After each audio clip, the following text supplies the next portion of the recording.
l'épidémie à Maurice, il y a une épidémie concentrée parmi ce qu'on appelle dans le jargon une population vulnérable.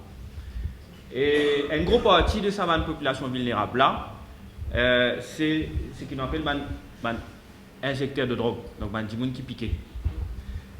Et un chiffre qui, la plupart des membres de la presse peut-être déjà connaissent, c'est que 70% des gens qui vivent avec le VIH dans Maurice, soit des utilisateurs de drogue dure, donc des injecteurs de drogue, ou soit ils déjà piqués dans cette vie.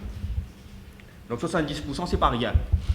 Et quand nous réalisons que la grande majorité des gens qui viennent solliciter Pills, qui utilisent mon service, l'association, qui sont touchés directement, impactés directement par la question des drogues, nous au niveau de l'association, nous ne sommes pas capables de rester insensibles à ça. Donc depuis quelques années déjà, depuis 3 ans, conseil d'administration Pills, après qui nous discute là assez longuement, nous décide pour inscrire la question de la politique nationale des drogues comme un de nos axes stratégiques. Donc nous faire ça parce que nous estimons qu'il est nos rôles, qu'il est nos responsabilités vis-à-vis de gens qui utilisent nos services, qui sollicitent nous.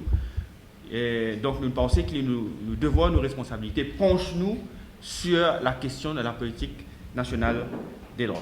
Et nous connaissons, à travers l'expérience qui nous est le terrain, qui plus une répression, quand nous cause la drogue, nous cause beaucoup de répression. Moi je connais, à Maurice, nous sommes un pays où la loi la drogue est plus répressif.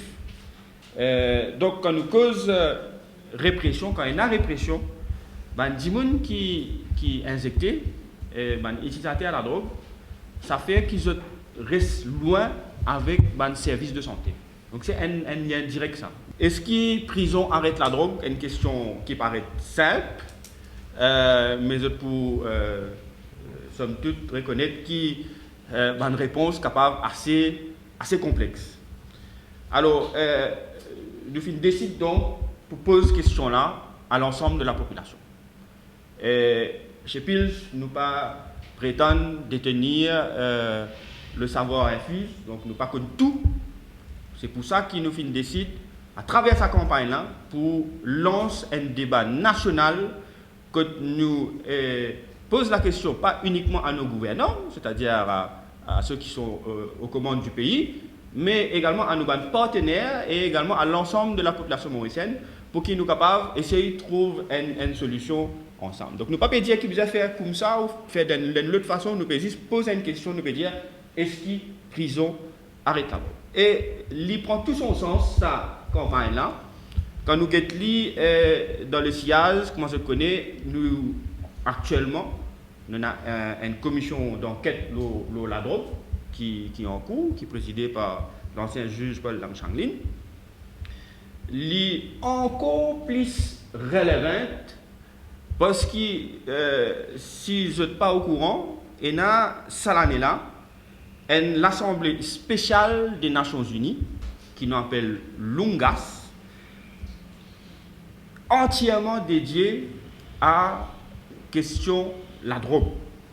Donc ça, pour faire en avril prochain, et sa campagne-là, il prend tout son sens quand nous connaissons que la question sera débattue au niveau international, au niveau des Nations Unies, donc en avril prochain. Bien évidemment, en juin également, nous avons la campagne Support Don't Punish. Comment vous connaissez, Pills et Exoban Partner, étroitement associés, notamment CUT, étroitement associés à la campagne Support Don't Punish. En gros, quand nous disons que nous accompagnent les utilisateurs de la drogue au lieu qu'ils nous punissent. Donc, juste pour cette information, il y a une page Facebook qui s'appelle Pills Share Your Voice, qui finit lancée dans le cadre de la campagne. Et donc, donc permet à l'ensemble de les Mauriciens, les gens qui sont sur Facebook, de donner des idées, de faire des commentaires, de amener des propositions de solutions sur la question de la politique des drogues.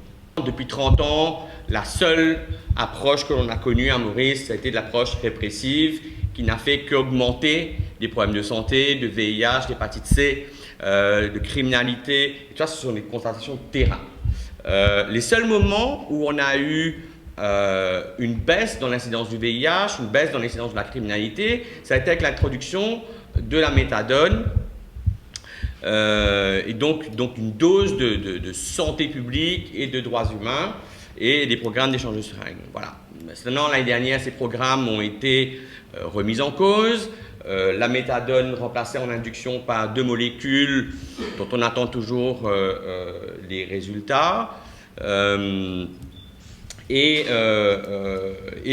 nous, on voit sur le terrain une augmentation substantielle du nombre d'injecteurs, quand même 69% d'injecteurs en plus sur les sites.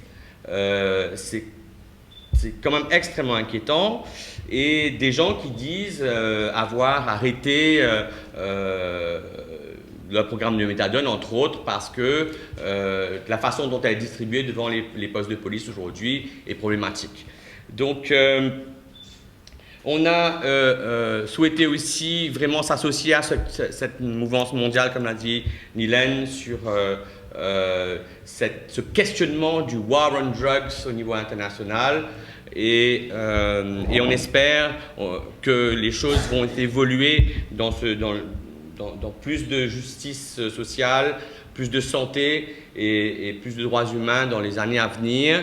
Les choses ne vont pas être miraculeusement implémentées tout de suite, mais ce serait intéressant de suivre tout cela. Je pense que c'est la première étape d'une série d'actions qui visent surtout à éduquer la population